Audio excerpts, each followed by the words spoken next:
Hello everyone and welcome back to another episode of Behind the Tracks. Very special episode because today I'm here as a guest and I'm really happy to be here. It's such an honor, so thank you for having me. I'm Lula, one of the co-founders of the show. You can tell Jesus that the beach is back. So Alfonso, tell us, what are we doing today?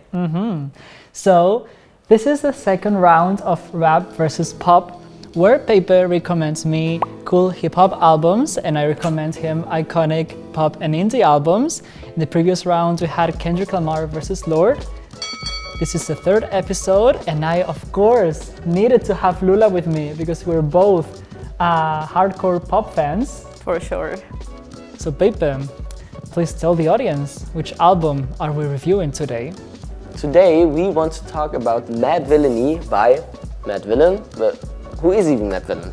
Madvillain actually is not a person, it's two people. One, Madlib, the producer, and two, Doom, the rapper of the album. Okay. I think the cover is really iconic.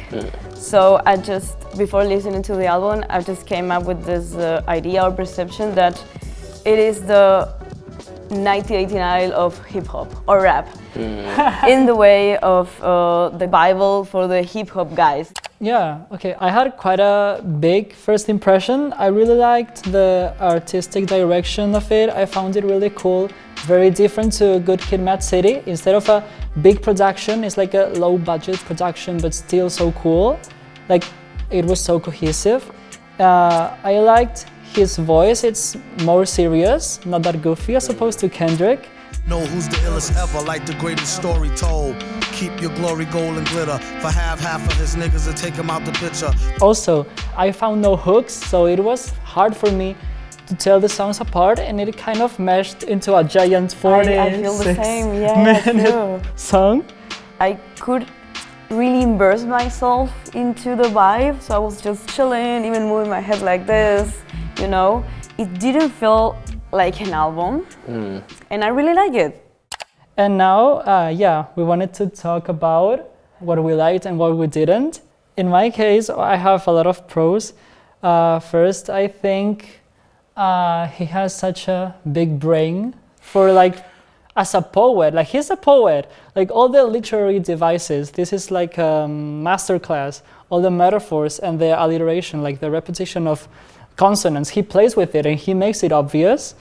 Also, I found the fact that Madlib, with the samples, he takes a sentence from here and a word from here to make the narrator say what he wants him to say. Like, the narrator even says Madvillain at one point, which of course he couldn't have. Of course, one of the worst of all was Madvillain. It's really cool that it was a successful album given the budget. Like, it was produced at a bunker, right? Bunker? Like un bunker de guerra. Oh, like yeah. He had not a whole studio. He was sitting on his bed with Crazy. a turntable and two other things and was producing these crazy songs with us. And also, another thing, to the commercial aspect, Doom said himself in an interview once, he only liked hip-hop for the money. Because, he had a family, problems with different kids of his. He doesn't see himself as a rapper. He sees himself as a poet that plays with words, and it's like training for his brain. He's just not how the others are. He's just not like the other girls. Yeah. And Madlib is the complete opposite. Madlib was a kid who grew up with hip-hop, but then he felt like, oh no, I'm not listening to this anymore. Then he started to do like jazz, soul, funk and stuff. But through Doom, which was one of his dream collabs, he started to do hip-hop again and then involved all those different genres he listened to previously to make it into one big hip-hop beat. Yeah. You can definitely see the fusion. That's very cool.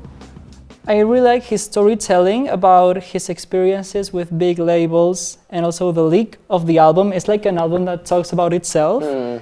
At some point, I think they were making fun of the music business. Like, I think they were just doing the hell they wanted. And my last good point is I really like the cinematicity of the album. The first song I remember, it felt like I was listening to the beginning of a Billions film. Yeah. The instrumentals were very dramatic with the strings and the orchestra sometimes and whatnot. But now it's time to talk about what we didn't like so much about this. First, I felt like the songs didn't give each other time to breathe. Like they just went one after another and I was like, okay, give me a second. Also, when they had transitions, it was mostly only fade-ins and fade-outs. And I get that maybe if they were samples, that was the only way to do it, but I would have liked some more creative or elaborate approach. Also, my main issue is that you have around 15 songs about how great he is and how many girls he gets. I kind of agree on that. I think it was on track number 9 called Curls, which was, I think it was my least favorite. It begins with, I'm going to read it out loud, land of mix and money with the swirls, where reckless naked girls get necklace of pearls. Maybe I'm a girl and I don't get it, but I think it was really disrespectful to women in general. I have to agree with you, there is a lot of being talked about women and sex and stuff, but when he's talking about this, 99% of the time he's in his character Victor Vaughn, which is the young, dumb MF Doom. I mean, it's still sad, obviously, what's said is said, but it might give you a different perspective on how it's that mature. Yeah. Okay. I had a couple more thoughts. Madlib is so talented, he could have exploited his production skills a bit more for this album.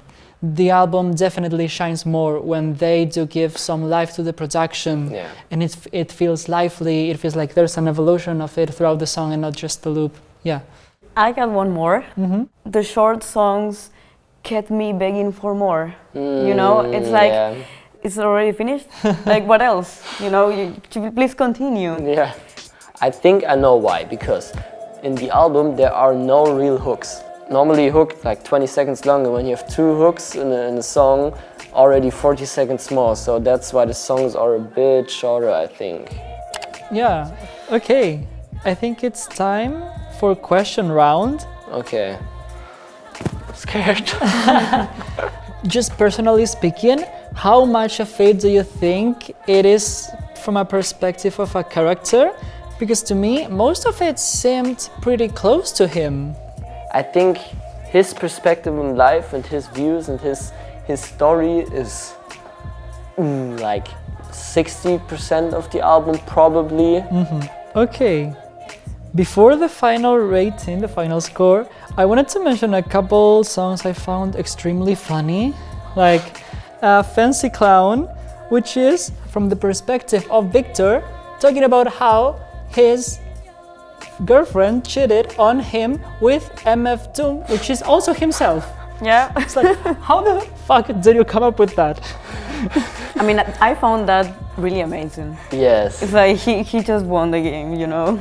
My favorite track was America's Most Blunted, for No One's Surprise. Really? Yeah. America's Most Blunted is definitely one of the best songs on the album, 100%. It sounds funny. Like, I had a lot of fun while listening. Yeah.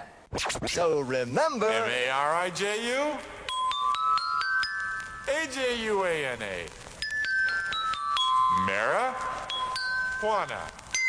Marijuana. What do you think about the second song on the album? I think it is Accordion. I liked it. I wrote down, the lyrics are a bit narcissistic, but oh well. Oh well. That was kind of what I wanted to hear. Then yeah, you got there. Yeah.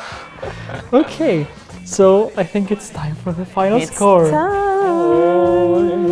I think the album needs to still grow up with me, but for now I will give it a 73 out of. Well, that's so high. Yeah, it is, because actually I had fun, even though it gave me a true nostalgia. I really appreciate these albums that transfers me into my childhood. Okay, my score is not so entertaining. It is 5.2. Oh, last episode get 5.3. Yeah. I mean, it's better. It's Yeah. getting better. No, it's not. No, it's getting worse. It's getting worse. Oh my god. It's just not an album I can relate to that much, but I really love the genre. I like the genre, which is the point Yeah. of this series. Yeah. So, watch out for the next episodes of Behind the Tracks and also enjoy the rest of the Jugendstil episode. Bye-bye. Bye-bye. Bye.